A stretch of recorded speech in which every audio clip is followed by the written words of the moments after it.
Hello, today we are going to talk about inequalities. So remember, this unit is going to be all about equations, functions, and inequalities. We're kind of going over three big groups. So with inequalities, you guys did learn about inequalities originally in middle school. So hopefully that kind of rings a bell. You'll probably remember using these little greater than and less than symbols. But that is what we're going to be doing today, except we will be using just more complicated equations when we're using them. So solving inequalities requires just a little bit more thought than solving equations, because you're not solving for something that it's exactly equal to, but instead you're solving for when it's greater than or less than a range of numbers. But we can solve them. We're going to learn two different ways. We can either do a sign chart or we can solve them by graphing. We do need to be careful how we write our answers though. Solutions to inequalities can be written in interval form, and depending on if you have that equal to sign underneath your less than or greater than, if you have that, you're going to use brackets. So those are like the square ones. And if it's just a less than or greater than with no equal to line, then you're going to use parentheses when you're writing your interval answers. So I'm going to show you 4 examples. We're going to do 2 doing a sign chart method and then 2 doing the graphing method. I have the steps written down here for you, so you can refer back to those in your notes, and then we'll just go from there. So for using a sign chart, the first step is to make sure that you get 0 on one side. It's the same whenever we solve equations as well. We always want 0 to be on one side of the equation, not a different number or variable. And then once you have that, you're going to start finding the zeros of the functions. Remember, zeros are like your X-intercepts. So we're going to be finding those. And then we're going to make our sign chart, and I'll show you what to do with that in a second. And then once we have the sign chart made, we're going to make the intervals. So our answer will be in that interval notation format. And then just make sure to use either the correct form of brackets or parentheses. And then graphing method, we'll get to that in a second.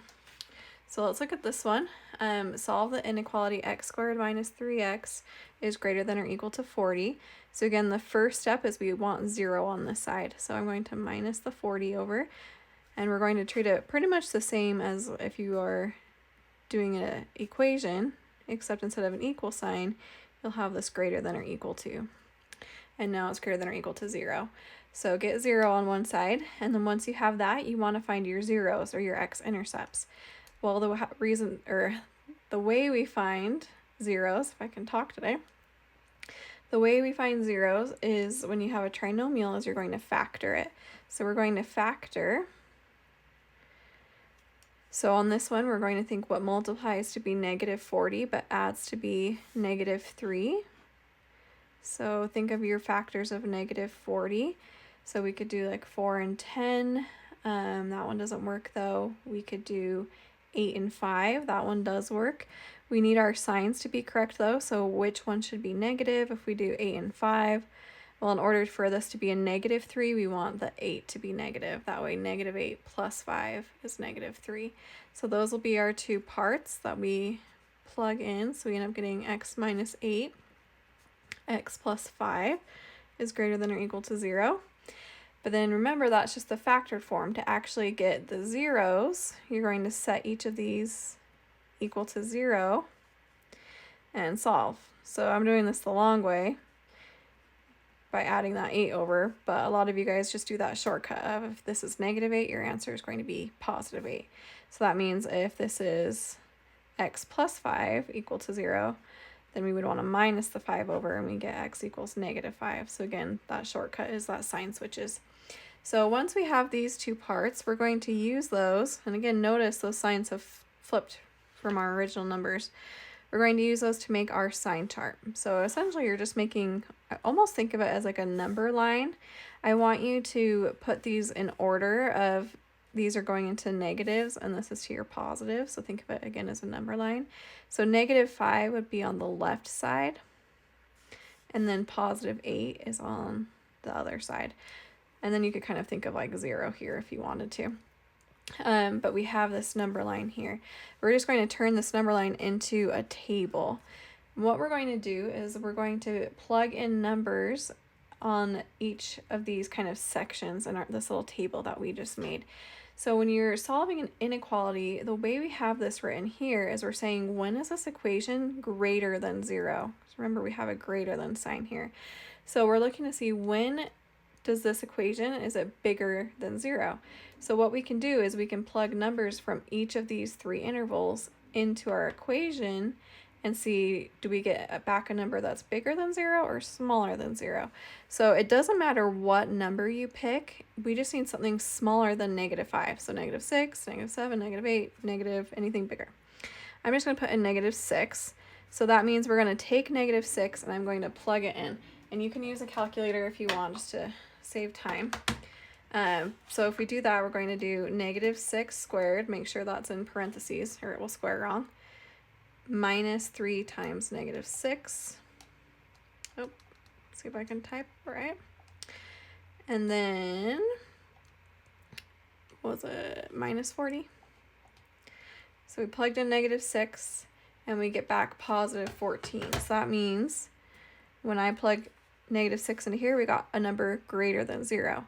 Now we're going to test a number between -5 and 8. So again, you could do any number. 0 is a really easy one though. So if I can use 0, I always try to. So if I do 0 squared, you don't even really need a calculator for this one. 0 squared is just 0. 3 times 0 is 0. All we have left is that -40 if we plug 0 in. So I like to plug 0 in. And then now we just need something bigger than 8. So 9, 10, 11. 10's a really easy one. Let's plug 10 in. So if we plug 10 in, we're going to have 10 squared minus 3 times 10 minus 40. And we get back a positive 30. So what we're essentially looking for are these numbers bigger or smaller than 0? So this one's a positive number, this one's negative, this one's positive. That's why we're kind of calling it a sign chart. We want to know, when are we positive versus negative. Here's where you need to pay attention to that inequality. We had a greater than sign here. We're saying, when are we greater than 0? Well, our graph was greater than 0 or positive in this section and in this section. So again, think of it as a number line. Anything smaller than -5, I'm even going to like bold this, is going to be greater than 0, and anything bigger than 8 is going to be bigger than 0. But then between -5 and 8, we have a negative value. So these are your solutions. We're just going to write that in interval format now. So this is going all the way until -infinity. This is going all the way to positive infinity. So we're from -infinity, I don't know why I wrote -8, -infinity until -5, and then from 8 until positive infinity.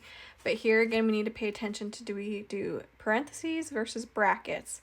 When you have that equal to sign, that's going to mean to use a bracket. But with infinities, we don't use brackets because we can't ever actually touch infinity. So on the infinities, we still always do a parenthesis, but we can actually get to -5. So we're going to put a bracket on it, and I can get to 8. So we're going to put a bracket on that. And then usually when there's 2, we put that big union sign in. So that would be your answer there. So we're saying this equation is greater than 0, or back to our original one, x squared minus 3x is greater than or equal to 40 when you have a number for x in between -infinity and -5, or a number between 8 and positive infinity. And then that will be a true statement. So that is a sign chart. Let's do another one with a sign chart. So we have x cubed minus x squared minus 6x. Notice we have higher degrees here and everything has an x on it. So what I would do first is take out that greatest common factor. Let's take an x out from all 3 of these so that we have x squared minus x minus 6 is less than 0. Notice we have a less than this time, no equal to. And then now that we've taken that x out, we have this trinomial that we could factor. So what multiplies to be -6 but adds to be -1? So if we think of our factors of -6, we could do 3 and 2. But then one of those does need to be negative. So in order to get a -1 when we add them together, -3 plus 2 will give us that -1. So this guy will factor to be x minus 3, x minus 2, but then don't forget that x in the front. So now, once we have it factored and we have the 0 on one side, we want to get the actual x-intercepts, and we take each of these, even the x, and we set it equal to 0. Whenever there's an x by itself, that one's super easy because x equal to 0 is just x equals 0. We don't need to solve. For x minus 3, we would end up adding the 3 over. So we flip the sign. X is going to now be a positive 3. And for x minus 2, we would add 2 over to solve. So that would turn into x equals a positive 2. So those are going to be your 3 x-intercepts. So we're going to make our little number line. And again, think of this as going to negative infinity or positive infinity. So 0, we'll put that one right in the middle. And then we have 3 and 2. I guess I should have done that not in the middle. Let's actually put 0 here so we have more space. Let's do 2 here and 3 here. So we want to go from smallest to biggest on our number line. These are going to be your tables. So again, we're checking to see our signs. Are we positive or negative? This time our graph is asking when are we less than 0. So they want to know when is it a negative number. When we plug in a value into our equation, when do we get negative values back? So we're just going to test numbers in each of these intervals. Notice we have 4 intervals this time. Doesn't matter what number you pick. On this section right here, for this part of the number line, I just need something between 0 and negative infinity. I think the easiest one to plug in would be -1. So I'm just going to use my calculator and plug -1 in. So if we do that, we get -1 cubed. Again, make sure to put parentheses whenever you have the negative on there, or your calculator will do it wrong. And then minus -1 squared minus 6 times -1. And we get back a positive 4. So this was a positive number. See, I don't even really care that it's a 4. I really just care the sign. Is it a positive or a negative? Now we're going to test something between 0 and 2. I think probably plugging 1 in would be an easy one to do. So we're going to have 1 cubed minus 1 squared minus 6 times 1. And we get a -6. So again, I really just care that it's positive or negative, and this one was a negative. Now something between 2 and 3. We're going to have to do a decimal on this one. Let's just do 2.5 to make it easy. So in my parentheses, 2.5 to the power of 3 minus 2.5 squared, and then minus 6 times 2.5. And we get a negative number. So we have 2 negatives in a row. And then now we need something bigger than 3. So let's just plug 4 in. So we're going to end up getting 4 cubed minus 4 squared minus 6 times 4, and we get a positive 24. So this one is a plus. So there is our sign chart. So notice that we don't have an alternating pattern. We don't always get that. So sometimes I have students just guess. You don't want to just guess where the signs go. We want to actually check. So on this one, remember, we're looking for when are we less than 0. So we're looking for our negatives. That's going to be this section right here. So I'm going to shade that in. We're going from anything between 0 and 3 works. We did not have an equal to sign underneath this time. So when we write our interval from 0 to 3, we're just going to use parentheses, no brackets. So we only use the brackets if we have the equal to symbol. Okay, so there's that one. So that's the sign chart method. Again, you're just essentially looking for if it's a positive or negative number on either side of any of your x-intercepts. Now I'm going to show you graphing. The sign chart method works good on ones like this where you can factor it, but look at this next equation. That is not a pretty equation, right? Trying to get your x-intercepts would be more of a pain for this one.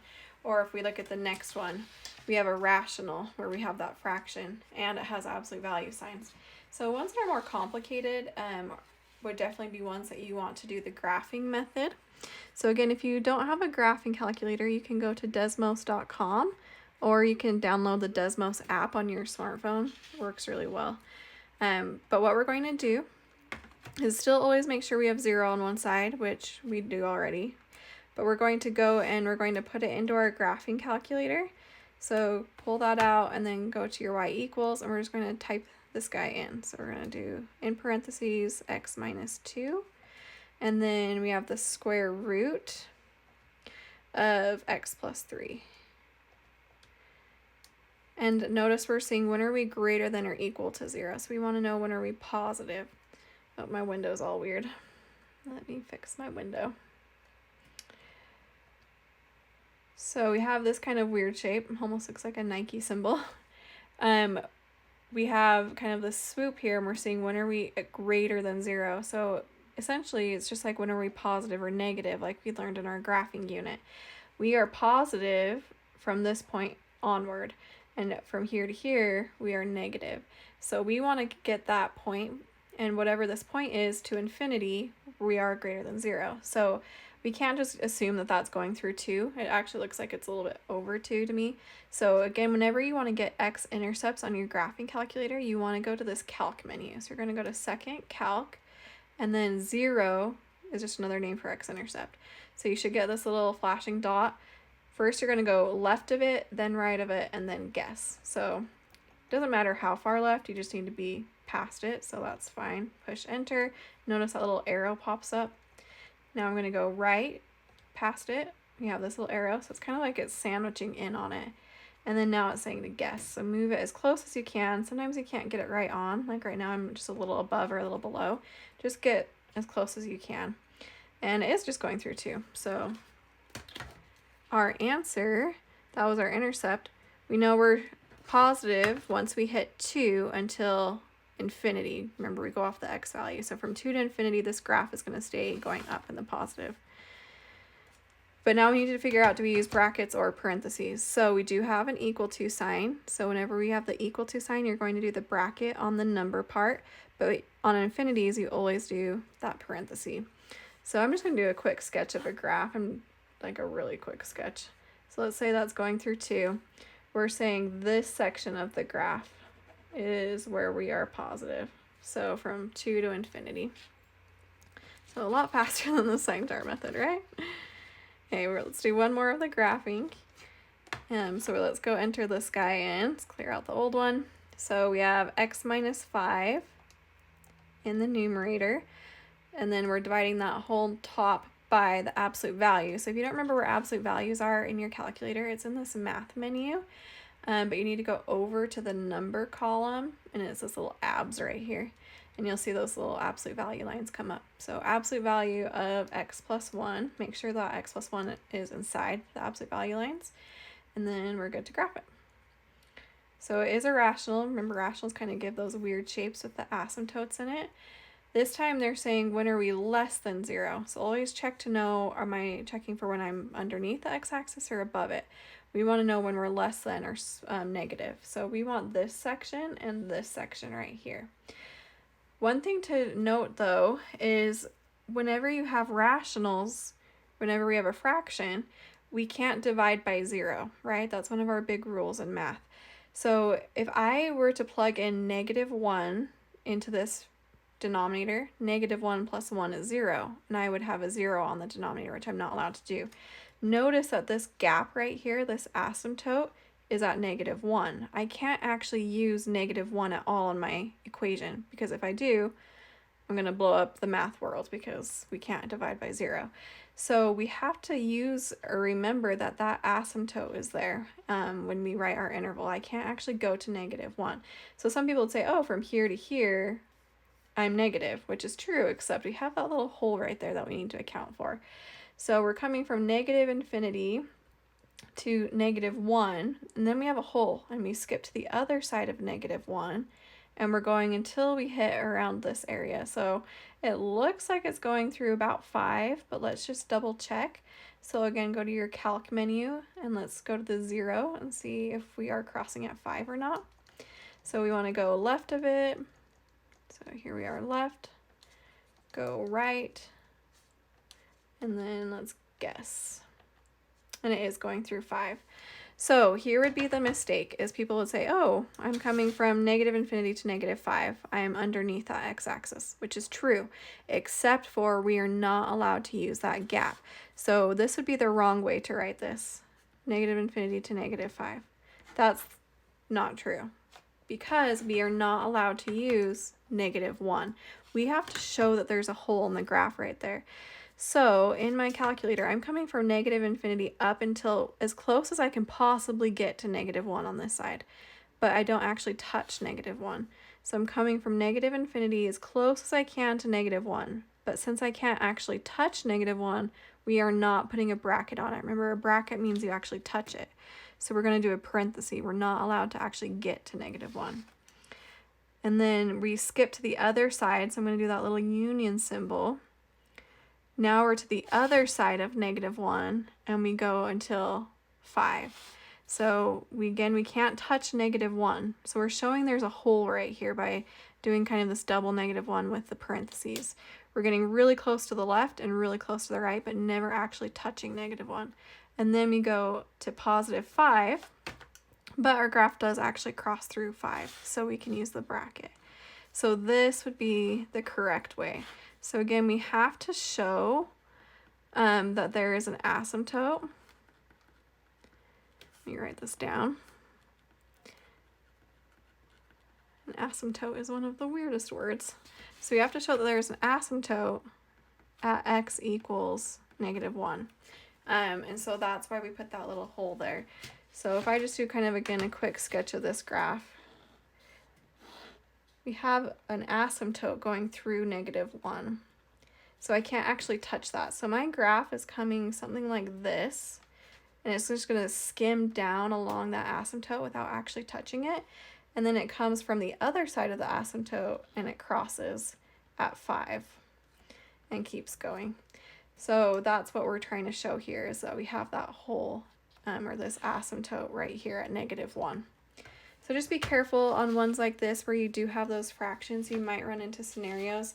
So like if you were doing this on your homework and you typed this in as just negative infinity to -5 and you got marked wrong, that would be a good time to stop and think, oh, is there a hole somewhere or an asymptote, and maybe check and see if you forgot that. But again, you have both methods. You can do a sign chart or you can do graphing. I don't really care which one you guys do. Graphing, I definitely think, is faster. So if you just want to get good at graphing, you can always just graph it. Again, you have that technology to do. So let me know if you guys have any questions. As always, feel free to reach out to me. Hope you guys are okay and healthy, and I will talk to you later. See ya.